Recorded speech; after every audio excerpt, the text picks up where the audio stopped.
no Pavilhão Azul, no auditório Palavra-Chave, aconteceram 2 encontros com a autora internacional Quinn, que escreveu sucessos como Bridgerton, Rainha Charlotte, que viraram séries da Netflix e fizeram muito sucesso. Então aconteceram 2 encontros com ela. O primeiro foi o baile real, onde os fãs vieram caracterizados como os personagens e participaram do baile real, com direito à dança, igual acontece nas séries. E no segundo dia, que foi hoje, foi um bate-papo super informal com a autora, que respondeu também perguntas dos fãs que estiveram presentes. Então, eu vou mostrar aqui um pouquinho de como foram esses encontros com ela.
Essa é a primeira vez que volta depois da estreia da adaptação de Bridgerton para Netflix. Como era estar de volta, ainda mais depois de um grande baile ontem? It's amazing.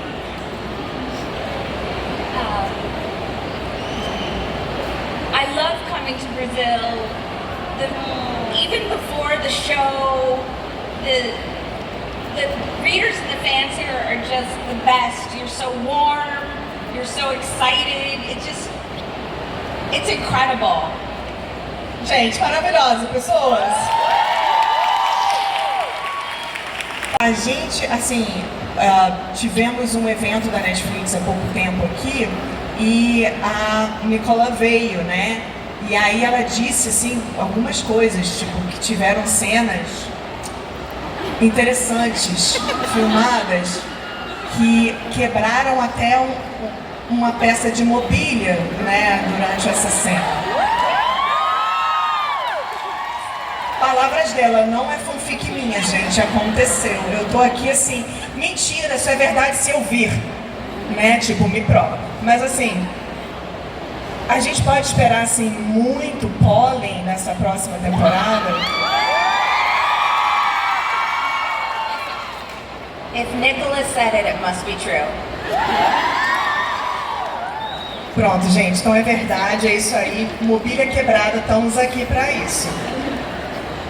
Falando ainda sobre Netflix, mas agora Rainha Charlotte, deusa maravilhosa, Barbie rainha. Ela foi baseada numa personagem histórica. E dessa vez a gente fez o oposto, né? Em vez de ser uma série baseada num livro, você escreveu o livro baseado na série da Shonda. Como foi fazer esse caminho inverso na criação da escrita?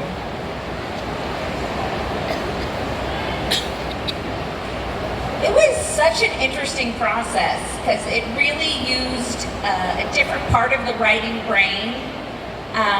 It was the first time I'd ever written anything where I had source material, where I didn't have to kind of write the outline. Basically what happened was Shonda wrote 6 scripts and kind of handed them to me, and I had to figure out how to turn it into a book. So I think a lot of people thought Shonda and I were holed up in some room somewhere, but it wasn't that. We absolutely took turns. And it was a lot like a puzzle, because I had had to look at these scripts and sort of figure out, okay, I need this piece and that thing, and I thought it was fun. I'd love to do it again. Adoro, gente, eu adoro. Eu adoraria fazer de novo. Fica a dica, Shonda, né? Queremos mais spin-off de Bridgerton, sim ou claro? Sei lá, de repente Smith, né, gente? Rokesbees, né? Ai, eu amo que vocês amam as mesmas famílias que eu. Estão também nos seus próximos livros? I don't know. It really depends on what the next book is. Again, I'll probably be back to my regular type of book, which focuses tightly on one love story, which I would think would be a heterosexual love story because that's really what I do best. But I may be looking for other ways to bring in other characters. But also, one thing that's important to me is that even if I don't include this type of story in my work, it's something that I want to work for in my life, for advocacy. And so that's why after I'm here in Brazil, I'm going to Florida, where, I don't know if you all know, but they have some very bad laws there that are really harmful towards people who are not straight, or gay, bi, lesbian. And so all the money that I'm earning from my talks in Florida, I'm donating to Equality Florida, which is the largest gay rights group in Florida. And it will come to $25,000 donated. É rainha ou não é, pessoas? Maravilhosa. So even if you don't see things in my books, I'm working for it in life. Tem que fazer diferença, né, gente? A gente tem que fazer diferença. O romance de época, assim como inúmeros outros gêneros literários, tem mudado bastante. E bastante de um tempo para cá também. Quais outras mudanças você vê ou você espera que aconteça? Por exemplo, papo sobre consentimento, não é mesmo? Né? A gente tem os romances mais antigos que a gente fica assim, amada, foge que é cilada, isso é crime, né? E aí hoje, de vez em quando a gente passa um pano pro personagem, né? De vez em quando a gente faz uma faxina, né? Nem só um pano, vai, volta, beija, né? Mas a gente precisa conversar um pouco sobre algumas mudanças. Então, dito isso, o que você espera, o que você tem visto que acontece, né, que tem acontecido de um tempo para cá, e o que você espera que ainda aconteça? I think basically we're just going to see more of what has already started. I think that the romance genre is already moving in the directions that it needs to move in order to reflect society as it is, and society as it should be.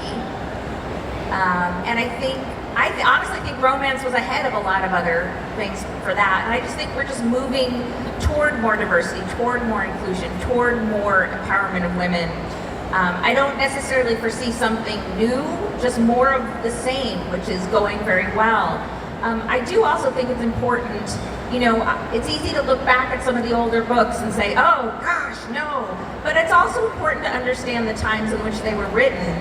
And one of the things that I like to point out is that, you know, the very first true romance novel of modern times is considered to be The Flame and the Flower by Cat. You read it now, you're like, oh my gosh, it's a total rape fantasy. This is not okay. But if you think about it, in 1972, when that book came out, authors weren't allowed to show women's pleasure on the page at all. And the only way she could get it there was to have it some way being like, well, I didn't really want it, but I was overcome and now I can enjoy it. And it was actually revolutionary to show women's pleasure in any way. So even though that's not how I would write something now, and it's not something I approve of, I have to still honor her in starting something the only way that society would let her do at the time. Palmas, pessoal! Vocês vão ouvir muito eu falando isso, né? Eu botei nas minhas redes sociais uma caixinha fazendo assim, o que vocês querem saber da Julia Quinn, né? Tipo, ela vem, vamos perguntar coisa pra ela. E aí a pergunta que ganhou, assim, tirando, né, a terceira... A outra pergunta foi assim, todo mundo queria saber, você tá pensando já em escrever algo novo, sabe? Porque a gente já tá igual a ela, assim, nossa, eu acabei de ler um livro, eu quero ler mais, né? E a gente tá assim, e aí, Júlia, queremos. Então, e aí, como estão os seus próximos projetos? I'm thinking. You know, I feel like, especially now after the television show, you know, expectations are higher, and I have ideas about the characters I want to write about, but I feel like I've got to get the right story for them, and it's just not coming to me yet. And you know, then the Queen Charlotte book opportunity came along, so I was like, okay, we'll do that. So I'm thinking, I promise, but I don't want to put a book out unless it's good. And so it's going to be a little bit longer. I'm sorry. A gente espera, né, gente? A gente espera. Palmas, pessoas!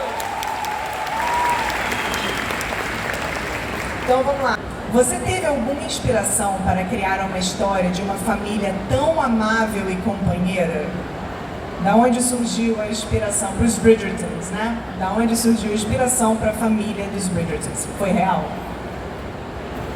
Before I answer that, I just wanted to say that if you follow me on Facebook, every week I recommend a historical romance novel.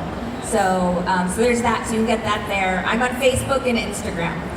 But to answer this question, I'll be honest, I don't remember a lot, because I figured out that I would have, The Duke and I is the first book, and I would have written that in 1998, because it came out in January 2000. So that was a very long time ago. I was still in my 20s. But here's what I think happened. I actually had the character of Simon first. And what happened was I had met somebody who was a student at medical school with my husband. And he had a very, very severe stutter. And it just made me think about what it must be like to have that much difficulty communicating, because I'm a very chatty person. And I just started thinking about it. And this particular person, he had not overcome his stutter the way Simon eventually did.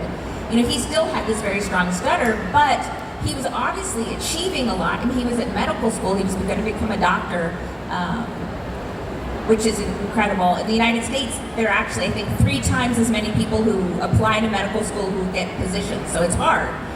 And I just started doing research on stuttering and about it. So I came up with this like, okay, well, what would it be like then when we didn't know as much as we know now about speech difficulties? And then, of course, it's like, oh, and what if, like, your father hated you because of it, because I'm writing, you know, romance novels, and I have to bring the drama. And so, you know, I created this character who had this terrible, terrible childhood.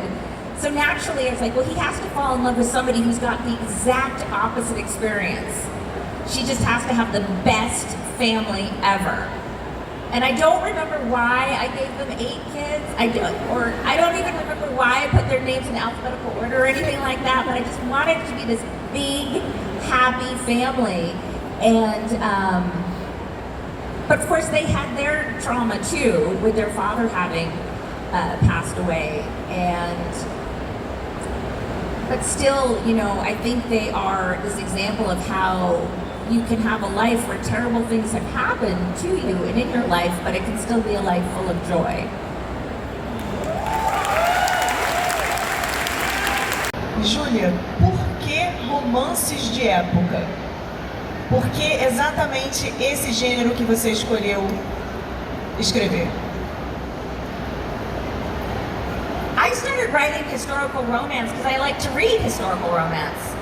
It's really as simple as that. I think You know, it's sort of the same thing. Why did you become a writer? Well, I was a reader first. Not every reader becomes a writer, but I think every writer was and is a reader.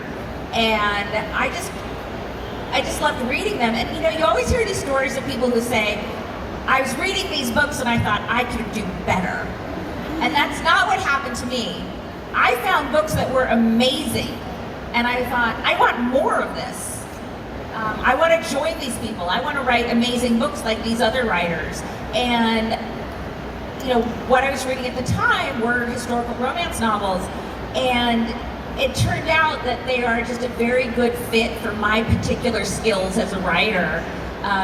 The Regency has a lot. I think a lot of what people love about it is this sort of art of conversation, and I'm best at dialogue. I'm not great at description, which actually is really good if you get your books adapted, because it leaves a lot of room for the screenwriters to make their own world, because I haven't described everything. They get to do it. And so when people say, oh, did your characters look like you described them, or did you that you saw them, like, well, I didn't have a really good picture of them anyway, so sure.